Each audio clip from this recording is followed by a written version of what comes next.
Hey guys and gals, this is Ruben again with her overlanding Yukon along with Chubbs. We're going to show you today how I installed the Glind hot water heat exchanger in the 95 Yukon.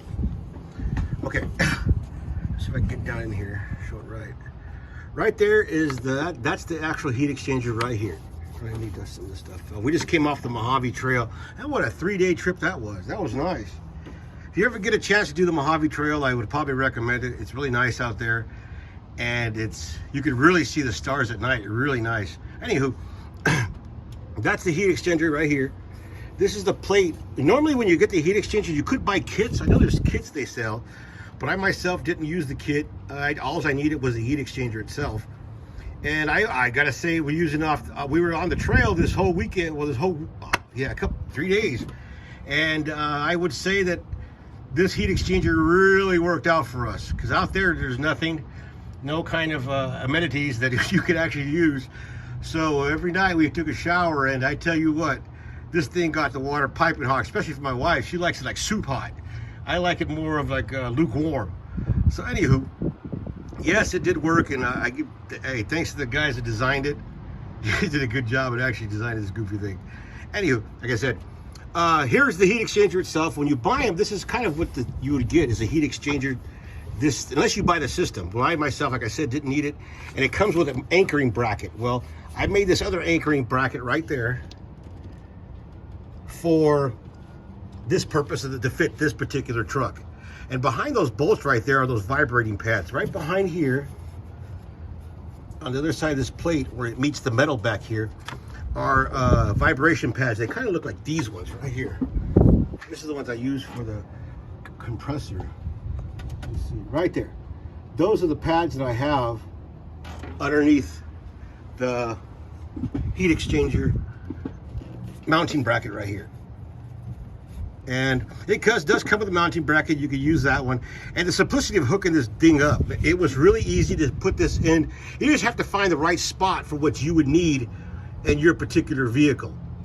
Luckily on this older vehicles, you have a lot of engine bay room, and you have ability to add things to normally wouldn't fit in say a tighter quarters engine bay. So this is how I set it up. Now I'm gonna use this magnetic thing as a pointer, but this right here, this line right here on this particular truck, that's the the heater core inlet line. So it starts from right here. Usually it starts with the engine bay, that right in here, off your engine. It comes right down here. Right here I had to use a splicer because I needed this particular hose longer, and you can see it comes already with this aluminum tubing, like a pressurized tubing right here. So I mean, I couldn't find this particular tubing any longer than it comes for the truck. So I splice into it right here. It's a 5/8 splice, and this right here, I connected the two to make it longer, to reach around over here to come to this side right down here of the heat exchanger. So what it does is comes in right here, goes through right here. Oh man, I missed it right here. That's the line right there. It comes through this way, out back into the heater core from over here. Now this valve right here, right there, where you is? There it is, right there. This valve right here, it goes in right to the top. It drops down and goes into the heater core, and it shoots back from this one all the way up and out back this way to the radiator, however you want to say it. And that's what gives the flow. So when you turn on the heater of your car, the heater core gets warm, and went on with hot air that blows through. But anyway, that's how that heat. Now, I don't know, and every car is going to have this particular valve in it. I know this one did, so this is what I had to use.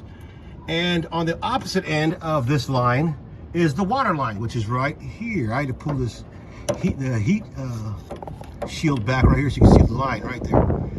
From right there, that's the blue line coming in because it's cold right here on this side of the heat exchanger.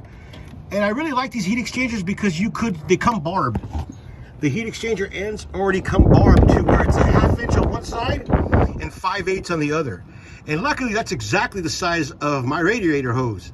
So, and it's the exact size of a perfect size water hose. So it kind of worked out from my end, really nice. And on those plate heat exchangers, you know, it's hard to find that, well, it was kind of a task to find. You could find them out there. I'm not saying they're not, but it was a task to find the specific fittings I needed for the plate heat exchangers. This is why I chose this one, because of simplicity. And I didn't want to add fittings to the plate heat exchanger and possibly have them leak. And then when you tighten them, they have to be tight in the direction that you want them. So with all that, I was like, no, I'm good. I don't really, I kind of shunned away from the plates because of the setups they kind of went by. And myself, I like simplicity. It's easy to set up, easy to work with, and it does a job. So this is why I chose it. And you know, and also too, the guys from Glind, if you ever have any questions, his name was, I think his name was Kevin. He was the northern distributor of this brand, Glind, and he was really helpful in all in the questions I had. And I'm pretty sure that if you guys got one, I'm pretty sure he'd help you guys along the way as well. So again, on this particular setup, it came from that way. The cold water comes in from this direction, comes out right here hot, back to the tank, and here's the line right here, right there. That's the water line. I bent it. And the good thing about this PEX pipe is that it's easy to, once you get it with a heat gun, it's easy to manipulate on the direction you go. And again, the plate heat exchangers, all they have is 90-degree elbow bends. And I myself didn't really want to put the 90 degrees in. I just preferred to have the 90-degree bend other than the elbow, because on the bend, water flow easier than compared to each elbow I would have in there, because you'd have 4 elbows on those plate heat exchangers, 2 for the inlet, 2 for the outlet. And with all those elbows, including maybe the fittings that you're going to use for your particular setup, it might put a little bit of stress, not a whole lot, I mean, but it does put a little bit of stress on the pumps. And I don't want to change the pumps out so often. I mean, I know one day I probably have to, but I'd rather later than sooner. And so that's another thing that kind of shunned me away from those plate heat exchangers.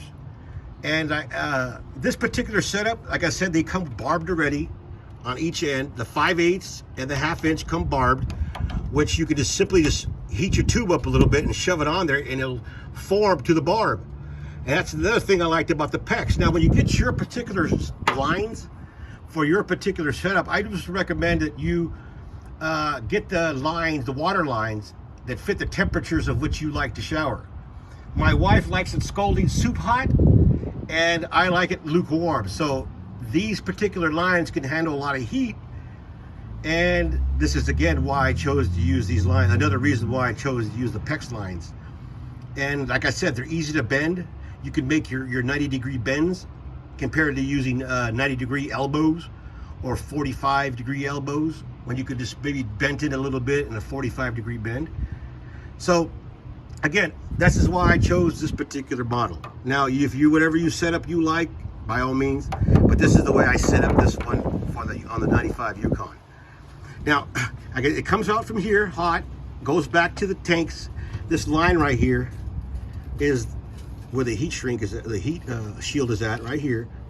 It goes all, I bent it back. It goes that way all the way to the back of the truck with a, it goes into the tank, the water tank, and it circulates back through. So the circulation as we're driving, I usually like to put it on maybe about 10 minutes, 15 minutes before we hit to the campsite. That way I know that it's piping hot by the time I get there and it's ready to go. So when I'm ready to shower, the water's hot already. I don't have to do nothing, just turn the pumps on, hook up the hose, and take a shower. So this particular setup right here, this is how it looks. In, out for the water lines, and the bottom is the vice versa, in, out. So the water circulates past itself and to do the heating. Right there. There it is, right there.